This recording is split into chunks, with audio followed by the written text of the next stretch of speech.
Boomer, you can suck it, okay? Put literally everybody that I work with on the list and not me for top 100 college football personalities on Twitter. Everybody that I do a show with, okay?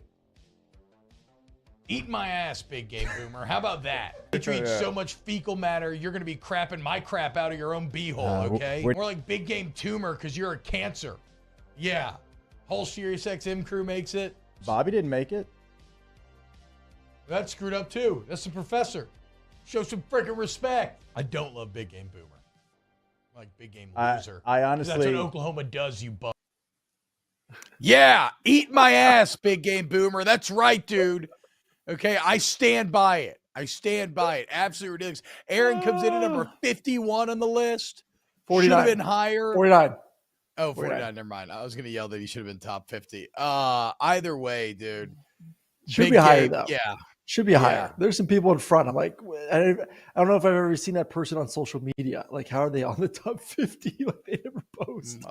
How are you not on the top 50, T-Bob? Everyone watching this damn show at Big Game Boomer, I know. T-Bob in the top 25 at least. I mean, my goodness.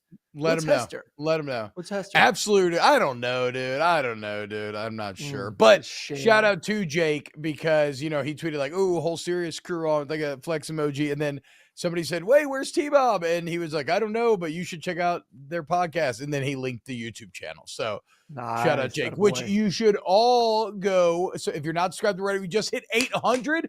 Do we have any way of knowing who is subscriber number 800? God, I hate when okay. We do know. Okay. I can find that out. to be fair, I panicked. Are you with or not with us today? No, I'm with you. I want to give the 800 subscribers some love. I want to give every benchmark subscriber some love. We need to figure out some sort of giveaway. We will, whatever. Welcome in. This is Snaps, your favorite daily college football podcast. I'm one of your hosts, T-Bob Hebert, not on the Big Game Boomer top 100 college football personalities on Twitter, but Aaron Murray is, and he is the other host of this show. What up, Aaron? What's going on, man? How we feeling today? What's up? I'm ticked off for you, bro. I'm not gonna lie. I'm a little hot right now. We will get you in the Big Game Boomer, or we'll just create our own damn list. How about that? If we have to. It's funny because a lot of people are responding like, "Oh man, don't worry about it anyway. Big Game Boomer sucks." The worst part is I actually like Big Game Boomer's hustle. He has made look, it's hard to get traction on the internet. We're in the take space. We're trying to create this show into a bona fide success, right? Like we flirted with success, but we were trying to get this to go to new heights. That's why we created this YouTube channel. We're pushing so hard. So it's hard. And so he has found a nice lane. But you know what? I'm going to take him. I'm going to grab him by the back of his hair. I'm going to bend over and spread my cheeks, and I'm going to make him lick my asshole, okay? I'm going to make him stay down there until he either begs to stop or promises to put me on next year's list, okay? That is a nasty, hairy image that I need to get out of my mind right now as we start this show. How are you going to grab his hair as you bend over? Like this? That's some flexibility. And then just right there. That ain't hard. Okay? That ain't hard. That's easy. That's light work. What is it? If you're watching on podcast, I just mimed out how exactly I would do it. I apologize for the aggressive start here. We have a fun show planned today. We're on the edge of FCC schedule releases. We got some OU Texas talk, more Prime news as well. Is Mike Gundy good? Maybe at the end of the show, I'll get some Spider-Verse takes off. Greg Lamont says, T-Bob, can you video? I think it'd be good content for the channel. That is for when we have to make an OnlyFans. If the YouTube strikes out, we're going to be forced to do an OnlyFans show, and we'll see like the 20 of you that stick around and pay for snaps every single day. We'll love you 20 though. You 20 will have unrivaled sexual college football content. I'm still all for. We would make such a killing on OnlyFans. I mean, first college football show on OnlyFans. Yeah. You're a little freaky. But are you saying, I think it would be sweet. So are you actually saying to do like sexual stuff and nudes, or like more like the original, what OnlyFans if the money pays, I would quit my ESPN job and do like nude sports talk with you. Well, then I would say this. You see these girls, like I see like these random ass videos of like some girl being interviewed on some big podcast, and she's like, yeah, oh, I make like $200,000 a month on OnlyFans. I'm like, are you fucking shitting me? Yeah. Now, I just want to be clear here. You're a businessman. You do recognize some of the key differences between market us and forces, them. if you will. Yeah, you do recognize like maybe some of the key differences. T-Bob, you've been on the push-ups, how they though. get that money versus how we get that money. Yeah, but we had a whole new dynamic. I think the thought of a one of the top sports shows on OnlyFans, hairy naked guys talking football, I think can excite a lot of people. I know the women, the moms of Georgia would pay for it. So we already got a fan base ready. So if it's like, if we end up doing like, so, the channel becomes successful and then you start doing like, oh, here's a new video idea. I've got a great video idea. We do a bunch of like snaps and pass sets, but just completely in the nude and in slow motion. Even though it sounds a bit terrifying, trying to snap the ball completely nude seems like a testicular injury just waiting to happen. Your balls don't work anymore anyway, so it doesn't matter. Yeah, I know. Do they get extra sag? We don't need to get into that. Michael Divincenzi says, let's steer the car back on the road, boys. All right. Welcome into the show. YouTube.com/@volumesnaps. Hit the like button, y'all. Sub to the channel if you're not. Share with your friends. We got to get this college football show popping off. College football right around the corner. And Aaron, it's funny. I don't know that there's yesterday we had some very big, clear, loud topics. Today, I feel like I have a smattering of smaller ones, right? But it does start with two of the biggest brands in the entire game, and that's OU and Texas. For what it's worth, the SEC is revealing their vaunted 8-game schedule tonight for 2024. And, because everybody's so football crazy in every sense of the word, they're promoting it as like a literal event tonight. And how do you promote these things? You leak out little crumbs here and there, and we just obsess over them. So one of the crumbs that has been dropped is that Texas let me word this better. In 2024, every team in the SEC will play either OU or Texas. So if you're listening right now and you're a fan of an SEC team, you are guaranteed to play one of the new big name brands that is coming in the league in 2024. This begs the question, Aaron Murray, who would you rather play out of those two schools? And I thought long and hard about this, and I actually come out the other side feeling like this is about as easy of a question to answer as we've ever had on the show. Yeah. Well, I think part of it has to do with, are you going to be on the road or are you going to be at home? I think that has to be somewhat of a consideration. For me, it wouldn't matter, but I know for some people it does. And I say it because of this. Would you rather go to Austin or would you rather go to Norman? If I'm a team that knowing that, hey, I'm going to go on the road to either Austin, Texas, or Norman, Oklahoma, I'm picking Austin, Texas. We all know the excitement. If you got Vanderbilt on your schedule, you get juice. Like, hell yeah, we're going to Nashville. So wait, you're talking fan perspective. Sorry, real quick. Because I approach this from like, who are you going to beat? Okay, I'm talking from. I'll talk from both. I'm going to start with fan first. From a fan perspective, okay, go ahead. I would rather face Texas, especially if I get to go to Austin. That's a hell of a trip. You get Austin plus actually good football. You go to Nashville, you get Nashville, and you get an absolute ass whooping. So it's even better. It's the Nashville experience on steroids when it comes to playing in Austin versus Texas. So that sounds like a hell of a trip from a fan's perspective. From a player's perspective, I also want Texas too. I'm not shying away from the fact that Texas is probably going to be a little bit better in 2024 than Oklahoma. I'm more of Texas, to me, moves the needle more. The brand moves the needle. I see Texas on my schedule. My blood starts to boil a little bit more than I see Oklahoma on the schedule. Nothing against Oklahoma. Oklahoma has obviously been the more successful team over the past decade. Heisman Trophy winners, playoff appearances, try all 3 that. to 4 decades. Like they've been way better at Texas for a long time now. Or whatever. This is still not Texas brand. There's something about Texas and being on your schedule that adds a little bit more juice to it than Oklahoma added in there. Yeah, Emil says Norman, Oklahoma, from a fan's perspective, doesn't sound too appetizing. I mean, not compared to Austin. Yeah. And look, let's be clear. Austin has lost a bit of its luster because it became a bit too cool. It became San Francisco of the South, but it's still way cooler than Norman. Chris H says they have to put Georgia against Texas, best program against biggest brand. Well, that is actually one of the confirmed leaks that we have. Correct, Aaron? Yep. Like everything you're talking about, the Bulldog fans are going to be treated to just that. As in 2024, the Georgia Bulldogs will be traveling to Texas to take on the Longhorns. It's, I would probably be envious of this from an LSU perspective, but LSU just did this, right? To kick off 2019. They went in Austin, had that offensive battle between Burrow and Ellinger, and Joe Burrow 3rd and 17, kind of where the legend started to, that ended up in the national championship. So it was great.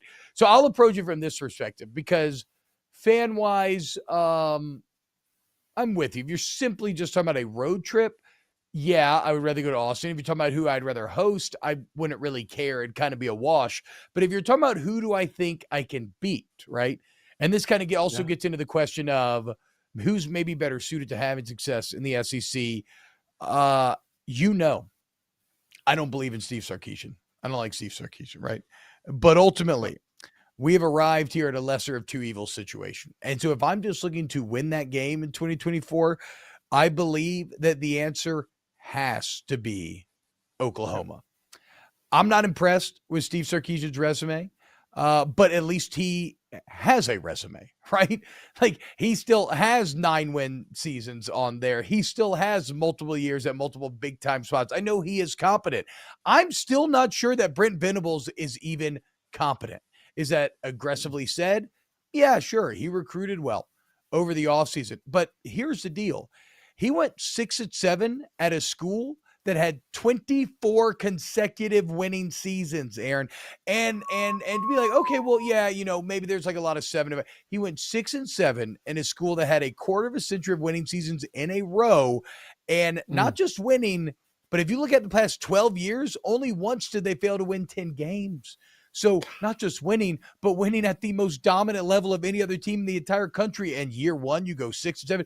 Oh, but T-Bob, they took the quarterback. Okay, they didn't take the defense, which is supposed to be Brenton Venables' baby. And Oklahoma finishes 8th in a 10-team league, giving up 30 points a game. They finished second to last, giving up 461 yards per game. By the way, Texas actually finishing second in points per game in the Big 12. I didn't realize that. Sneaky good defense from the Longhorns last year. Yep. So, no, man, like I think Brent Venables is still a disaster of a hire until he is not. Because I just cannot let go of the fact that he also comes from that weird bubble environment that surrounds Dabo Swinney. And we have no clue how he's going to do outside of that place in Clemson that isn't really representative of any other place in the entire country in terms of environment, how it works, what it takes to be successful. So, no, I would much rather play Oklahoma and Brent Venables. And what did Texas beat them last year? Like 48-0? Oh, yeah. Well, that was without Dylan Gabriel. That was without they had no backup quarterback, which is still, I know you lost your starter, but you got Dylan through the transfer portal. You would think you'd have some depth behind him, and he doesn't play in the game, and you get just absolutely throttled by Texas, which is for the history of that. I mean, from Sam Bradford on to Kyler, I mean, and even Caleb, obviously, you have been one of the most dominant quarterback-driven schools for over a decade, and you're telling me your backup quarterback played that bad versus Texas, a team that you've owned for the past decade. So that was a little bit shocking to me. But yes, Texas, as of right now, is in a better position to head into 2024 season and have success in the SEC. Both should, though. I think we both can agree on this.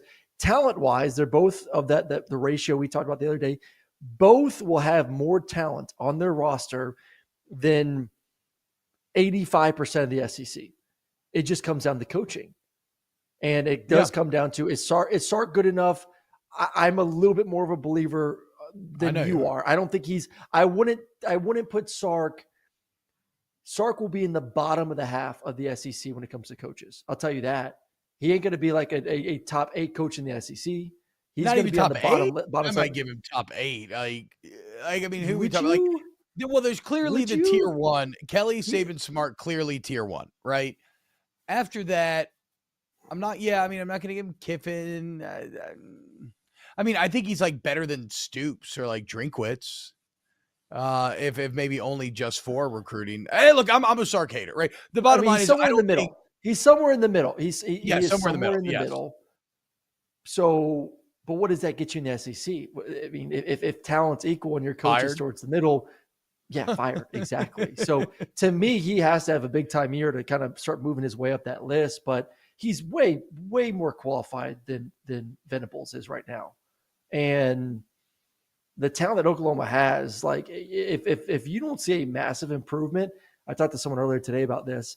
I don't think Venables gets fired after this year. You don't want to go into the SEC firing your coach, having a mass exodus of players because because you fire him, you lose a good portion of your team, and then you really set yourself for a whole world of mess as you get ready to go in the SEC that puts you 2, 3, 4 years behind. Unless you hire somebody badass, right? I mean, like, what if you fire Venables and hire Prime or something? You know what I'm saying? I'm getting way ahead of myself. But the point is, like, or you hire Heupel. I think it's, I think it's just bad logic to say that. Well, that you think Brent Venables sucks, but you have to keep him around because you're going to the SEC. Like, the better path forward is to go ahead, avoid the sunken cost fallacy, cut your losses, and then go get a big name that is going to be sexy, that's going to be able to get people excited about staying in Oklahoma once again. I mean, Venables was never a sexy hire. It always felt like a reach. It always felt a defensive hire for an offensive school. Yeah, and then the defense was still shit last year. If you're going to be a defensive coach, you should at least scheme middle of the pack success. I'm not going to sit here and tell you they have the most talented defense in the Big 12, but they have, their talent still underperforms statistically. They're not the 9th out of 10th most or least talented defense, right? And yet that's exactly where they ended up ranking. So no, I've said it from day one, I would be absolutely terrified because the answer should be Oklahoma. Oklahoma's been one of the best teams in the entire country for, like we said, a quarter of a century. Texas has been shit since like the 70s, outside of the Mac Brown, Colt McCoy years, Vince Young, where they had a little bit of success. Like, Oklahoma has smashed Texas for decades, and yet, because of this one bad hire, it now feels like it's all imperiled. So, I mean, if he goes 6-7 again this year, you don't think he's fired? I don't think he's going 6-7 because it feels like it's impossible to. But if he does, he would be fired. I think if he doesn't win 8 games, he could be. It is so hard for me to fathom when you look at that roster and you see the talent, you see what they're bringing back, you see what they got in the portal. Same thing with Texas, that there's no way in hell that they can't win 8-9 games at least. I mean, that is a. Even like, okay, here's the thing. And this just shows you how low the expectations have been set by Sark and Venables. Both guys have failed mightily if they don't win 10 games. And I know some will say, oh, but that's an unfair expectation to heap on any program, but it's not. Look at your talent relative to the rest of the conference. Both guys should absolutely get to 10 wins or it is a failure of a year. And I'll even give them the bowl game to do that. I'll accept 10-3. Breaking news here from Ryan Brumley, our fearless executive producer. For just the 5th time in the past 20 years, Alabama and Georgia will meet during the regular season.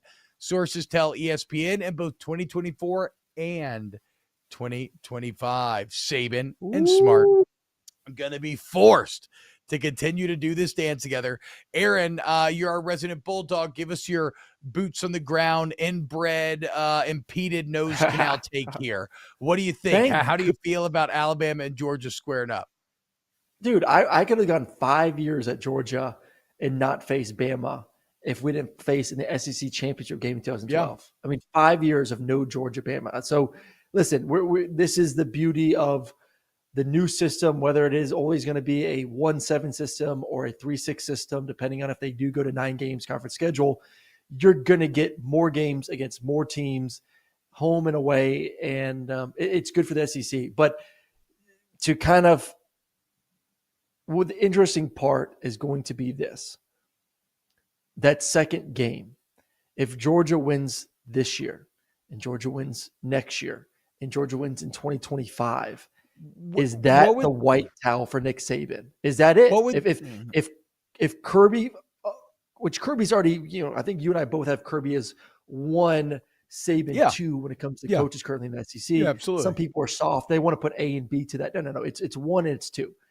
If he beats him multiple times in a row, that's it. It's done. Nick Saban walks away. What's the record as it stands right now? 1-3?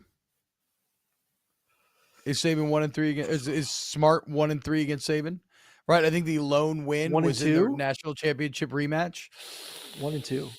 No, 1-3. 1-3. It is 1-3. Okay, I was about to say. I think 1-3. So yeah. In your hypothetical, it could be a white flag moment because 3 wins in a row would actually tip the scales in Nick Saban's, or excuse me, Kirby Smart's favor. And remember, it was not that long ago when Nick Saban had never even been beaten once by an assistant. Yeah. And then so if all of a sudden you're talking about an assistant and a coach going like who has there, here'd be something to look up. Has there ever been a coach in the SEC that faced Saban multiple games that came away with a winning record, even if it's just 2? Like, has any coach ever in Nick Saban's career in conference ended with a winning record again? I just can't fathom it. I just don't see how. No one's beat him twice. No one has beaten Nick Saban twice. I'm saying Malzahn. No, I'm saying throughout his season, like Malzahn got him a couple times, but Alabama won more on that. Les Miles got him a couple times, but Alabama ended up winning that battle handily. Jimbo got him once now. Kirby got him once. So yeah, I would say that would be one of those writing on the wall situations. If all of a sudden Kirby was somehow to rattle off, well, that would be 4 in a row at that point. And would suddenly have a 4-3 lead in the series. Hugh Freeze beat him twice. How many times did Hugh Freeze lose? Ooh, I guess that's the question. Because maybe if they only played 3 times, Hugh Freeze could potentially have that. But we'll see. I'm looking that up now. The point is that would be massive, Aaron, if that actually came to pass. But that still is a big if. Like, I think Kirby is clearly better, but what do they say? It's hard to beat a good team twice. It's hard to beat a good program 4 times in a row. It just is. Like, it's hard to beat a bad program 4 times in a row. In your 5 years at Georgia, how many, or 4 years, excuse me, how many teams did y'all beat every year? A lot, especially in the SEC East, but the SEC East kind of sucked too. So that's sorry, we don't count Mizzou or Kentucky. Okay. Jesus. Or Tennessee. Oh yeah. Lost once to Vanderbilt though, somehow. Exactly. That's what I'm saying. Like, we were like 3-1 against Arkansas. We were 2-3 against Arkansas. Especially, I mean, look at Alabama's home record too. I mean, Alabama is virtually unstoppable at home. So like that I mean, that's the thing that gives me worry for Texas this year. That's the thing that gives me worry for LSU this year. You know this. I mean, playing on the road in an environment like that against a team like that, it's going to be a close game, and usually it's kind of the team that's home is the one that ends up winning the football game. So that's the hard part. Can Georgia do it in 2024 when they go to Tuscaloosa? That's the big one to me. Look what Emil points out. If Kirby can go into Saban's territory and say they beat them, say they somehow face each other this year, whether it's in Atlanta or somewhere in the playoff, beat him this year, then goes to Tuscaloosa and wins it in Tuscaloosa, that's when I start saying, okay, this is towards the end of it. When he starts losing in Alabama, that's when you're kind of like, okay, we're coming down the mountain now. Well, yeah. I mean, unless you're coach of, then you just, you already beat his ass and Tuscaloosa. Actually, one of the weirdest quirks about the LSU-Alabama series is that LSU almost never wins at Tiger Stadium. Almost every single win has come in T-Town, which is why last year was kind of a big deal here locally. So Emil's points this out. Georgia fans, if you can somehow manage to push through this incredibly boring season that lies ahead of you, you will be rewarded with the promised land of 2024.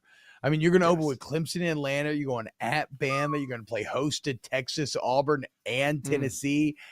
Even with 8 games, that is a deeply sexy schedule. How about this? Billy Lucci who is TexasX.com owner, one of just the biggest Texas A&M voice, tweets out earlier today that Texas A&M's home slate, which A&M are weirdos, they're cultish, everything else. Their baseball team blows bubbles when they hit RBIs. Like, it's all very odd, okay? But I do respect them because there's some real ones. A&M fans love Texas A&M. They love Texas A&M football specifically, and they've never actually been that good. They've been all right at times, but they have no championships to speak of, but they still show up and pack that stadium out and get crazy every single game. It's like Nebraska sucking for 10 years. So like, I respect those fan bases. So although I think A&M is weird, I respect the hell out of them, and I'm glad to see they're going to be rewarded with maybe the best trio of home games that I've ever seen on a single schedule. They'll have Texas, LSU, and Notre Dame all at College Station in 1 year. Work out, Kyle Field. That's gonna be a hell of a time. Get the young leaders ready to go. And I'm happy they get Texas first at home. They were the first ones to make the move to the SEC. They deserve that game first at home. And you and I kind of talked a little bit on our pre-show and AMP about the 8-game schedule. And I want to go harp on this anymore because I know it's kind of don't want to beat a dead horse, but whether it's 8 or 9 games, the hope and prayer going forward 2025 and beyond is you still find a way to keep that game alive. Like, I think that game is going to create so much buzz in the state of Texas that it would be such a disservice to the state, to the SEC, if you don't find a way to keep Texas versus A&M every single damn year. I mean, that is going to be one hell of a ticket. I mean, that may end up being one of the biggest rivalries in the SEC when it's all said and done. Like, that is, it should be. You talk about the state where football is king, with NIL now being the forefront of college football, with all the money in the state of Texas. Now those two teams are squaring off each and every year. I mean, there is going to be dollars after dollars after dollars spent on, we want our team to be better because now it actually means something because we're actually playing each other every single year. So it's going to quickly turn into one of the premier games every single season. Yeah, it's like watching two, it's like the team that the kids play in Sandlot, like the rich kid team. Texas A&M is like two versions of that team, like two rich kid teams facing off with another. They're not the best. Neither one of those teams is a Sandlot team. Hell no. I'm saying they're both kind of suck. They're smarmy. Nobody really likes them, but there will be a lot of money in the stands. That is for sure. Whereas LSU, obviously the great Hambino, right? Georgia, on the other hand, I don't know who Georgia is. Georgia's Vinny. Who am I looking for? Why I'm thinking of Vinny Chase. Too much Entourage talk lately. Oh, Vin Diesel. Faster. God damn it! This is a joke that is just falling apart like a fucking vehicle where the wheels come flying off and the axle snaps. Just drop it. This moment right here is what keep T-Bob. This is what's kept you off the 100. Yeah, I know. I mean, here, prime example. I was trying to do a Fast and the Furious joke because Georgia players drive fast. I mean, Aaron, that thing that we sent in the group yesterday was pretty absurd. Who said that to me? I can't remember. I forgot to talk about it yesterday. Yes, it was from that's Ryan Brumley also sent us a Corn Hub kernel of the day on the Husker Online message boards. At 4:07 in the morning, a Nebraska fan was claiming that Helen Keller is a folktale and that it's impossible to be deaf and mute and yet succeed and do the things that she did. This is not that though. Whatever. Georgia has a problem with driving fast. Okay, I can't find it. Next, how about this? It's been a big Deion Sanders show this week. How about a little more prime headlines? And I cannot stress this enough before we get into the story. This never existed pre-Deion for Colorado. Never existed. And yet here we sit. Yesterday, the Colorado Buffaloes, following a weekend in which they hosted a bunch of official visitors, added not one, but 2 4-star recruits. They had the nation's number 51 wide receiver, Zakar Lewis, from where? Tampa. This cat had offers from Georgia, LSU, Alabama, Miami, Notre Dame, Michigan, Texas A&M, Tennessee. He's going to Colorado. They also got a commitment from the 24th D lineman in the country, Brandon Davis Swain, from West Bloomfield, Michigan, who had offers from Michigan, USC, Auburn, Purdue. So again, I don't care about the players themselves, or if you like, oh, it's a Carlson. I don't care about the players. What I'm saying is they went and got a 4-star recruit from Tampa that all the biggest schools wanted, and then they go and get a 4-star D lineman from Michigan that all the biggest schools wanted. It is going to work. They have the 31st ranked recruiting class in the country with just 7 commits. They're 3rd in the Pac-12 in average recruit ranking. 4 of their 7 commits are blue chippers. That never existed pre-prime, continues to roll right along in Colorado. Where are they in the Big 10 right now? Or Big 12, excuse me, when it comes to recruiting ranking? Because the Pac-12? That's the one I know. No. The Big 12. Okay, well, you might want to stop on that talk. Well, I know. I might want to settle, but just in case it does happen, I think they're like they would be the number 1 team in the Big 12 according to 24/7 Sports when it comes to recruiting right now. So no, number 2, Texas Tech's up there at 26. So that's if they make the move, but we do have some more information about the Pac-12. I don't want to peek too soon there though. But yes, Prime when Prime can go into Florida, with how good the Southeast is right now with football, with all the money being spent on the facilities, the coaches, the players, and leave the Southeast and leave the state of Florida to go to Colorado, that's when you know it's working, and it's working really, really well. I mean, what kid in his right mind would leave the state of Florida to go to Colorado? Well, okay, but wasn't that one of the coolest parts of his sit down his whole talk with Joel Klatt is that basically he was saying, look, I'm that kid.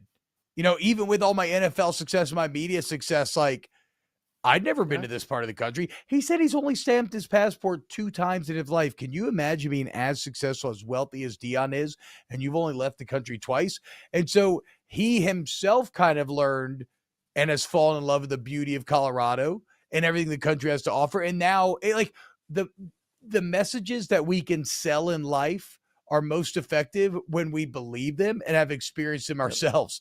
And so Dion is going through the exact thing that he's going to ask kids from Tampa to go through with him. And Alvo says, if Prime wins to Colorado, I can't wait to see him recruited at a big time school. Yeah, I mean, just wait till he gets to Texas or Texas A&M. Game on.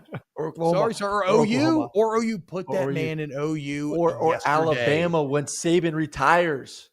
No, bro. Following Saban is an awful idea. It's just, it's the worst idea. No, yes, it is. No, what are you talking about? No. Yes, it is. He could keep that train going so damn fast. You never want to be the man. You want to be the man because you're a little bitch. Who follows the man. Oh my God, dude. I am a little bitch, but that has nothing to do with this. Okay, you're a little bitch because you won't accept that you have 9-inch hands. You're out here claiming 9 1/4 and you're only 9 1/8. Okay, get real, bud. Wake up. More than 9 though. You also keep talking about the Pac-12 dying, but Washington State President Kirk Schultz says he expects, well, stop me if you heard this before, he expects a Pac-12 TV deal to be done by the end of the month. Okay. But I don't care about that.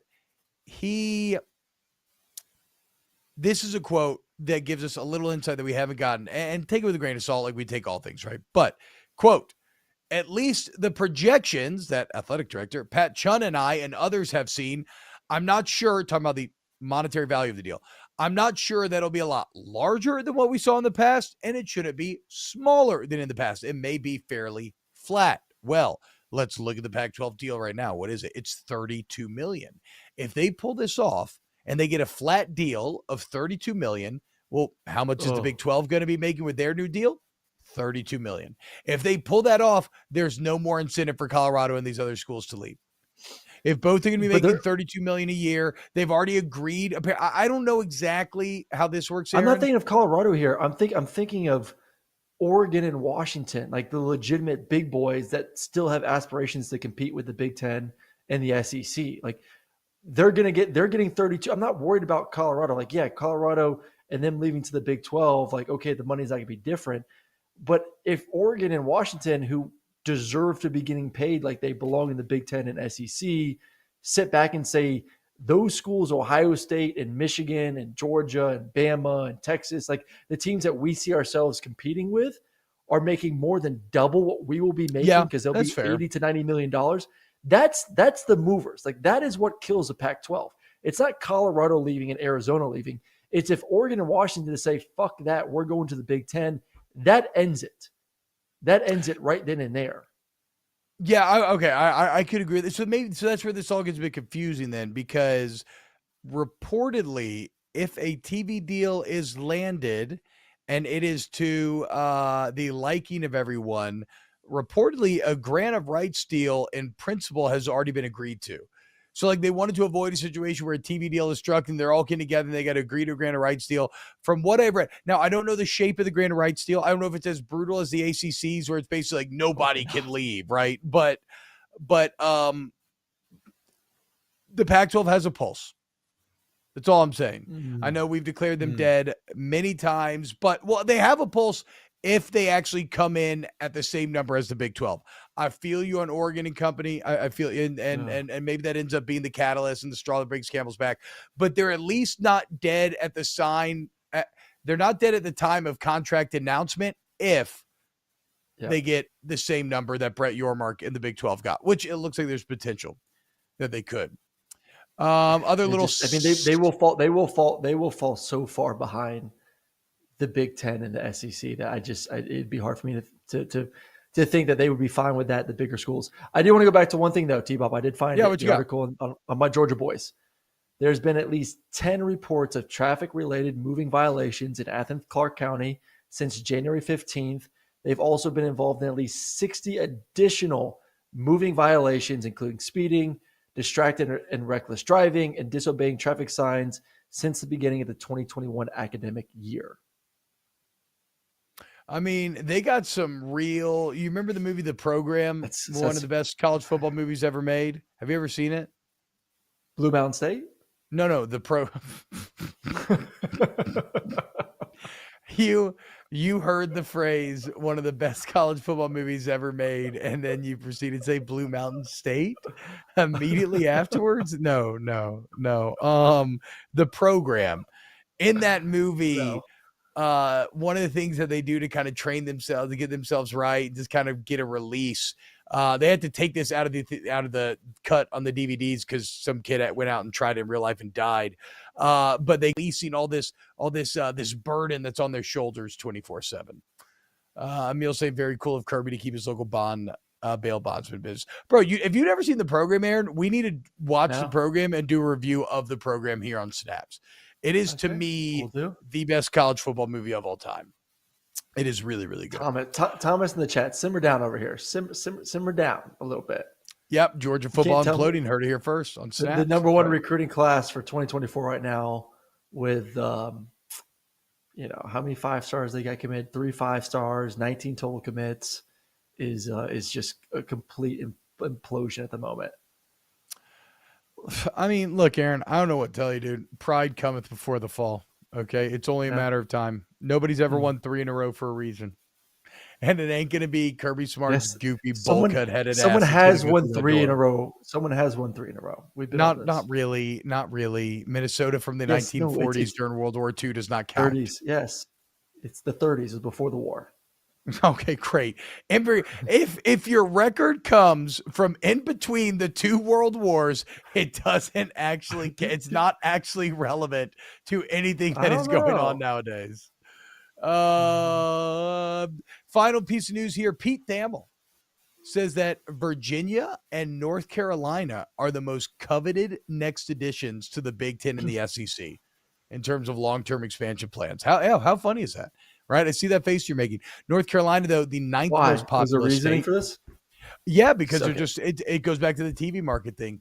These are super populous markets they're not in currently. Virginia, 12th biggest country in the United States. North Carolina, the 9th most populous country in the United States. Both states are contiguous with the state in the United States. I guess. Look, I'm not a geography guy. Okay, we all know this. Both states are actually contiguous with the current conferences, which I also didn't realize because I'm not a geography guy. I bet you didn't know that. Did you know that? No. Nope. Do you know what contiguous means? Nope. I have no fucking idea what contiguous means. So here we go. The old Georgia boy. At least what I know what a state and a country is, for goodness sakes. Always talking about the Georgia education, Harvard of the South. My man. Listen, us contiguous. Sharing a common border. Of course I know what it means. Yeah. Okay, Mr. Google. Yeah. Relax. Yeah. I wasn't Googling. Hands are right here. Hands are in the air. I'm like Stetson, bro. We go to school for football, not for education. Yeah, trust me. I'm a general studies major. I get it. I completely understand. As much as I like to tell people it's because I have a thirst for knowledge that could be contained to one subject. No, it's because all I was worried about was not sucking on Saturday. It was just like trying not to fail desperately. Well, and it's the same thing we're doing here on Snap. So if you want to help out the show, hit the like button, sub to the channel, text your friends about it, text your moms about it, your dads, your sisters, your brothers, your sister's boyfriends, your wife's boyfriends. Text my mom about it. I text her about it every day. Okay. The point is just tell your friends at youtube.com/@volume_snaps. And also go ahead and wherever you listen to podcasts, if you rate or review it, these are all things that help please the algorithmic gods that rule our existence. Cody Brunei says, do y'all think they should move A&M in Texas to the state fair? No, that's Oklahoma, Texas. You can't can't have too many games at the fair. Yeah, we ain't got it. Yeah, exactly. Right. Like get your own thing. Just do it. It's neutral sites are weird because I feel like it's hard to create a new neutral site that's better than the home sites. But I am not one of those hardos that just hates neutral sites. I do like some. I think actually, you know what? I think A&M in Arkansas did a pretty good one in Jerry World, even though I think that's changing now. I don't know. We'll see. Ashley Megan says Georgia has discipline issues because Kirby is fully a moral Nick Saban. I knew they were in trouble when I saw they got the recruiter off prior reckless driving charges. I don't know that I would say that Kirby Smart is any more amoral than Nick Saban. I think they're cut from the same cloth. Also, Andy J. I love you. Okay. But for this week, when LSU's about to beat that Tennessee ass Saturday night, got to put you all to bed because it's time for the adults to come out and play. Andy J, for this week, we are enemies, bottom line. Because LSU's got a natty to win. And the first stop is Paul Skeens rolling through the Tennessee Volunteers. Because you're going to be crying after the Tigers beat that UT, also known going forward in 2024 as UTK, University of Tennessee in Knoxville, which is kind of the rumors on the street. I actually don't hate the sound of UTK. I just don't call Tennessee UT anyway. Like I just call them Tennessee. So yeah, I don't know. All right, look, we love you. Tomorrow on the show, we're going to have our guy, Danny Cannell on. So that's going to be a lot of fun. Look forward to that. And a huge thank you to Paul Farrington, Ryan Brumley, Pat Gunner, Danny Cardenas, Adam Gracia, and the biggest of all, thank you to to all of y'all who hang out with us here every single day, man, and listen to the show and support the show. We love you so much. And we'll see you tomorrow for a brand new episode of Snaps.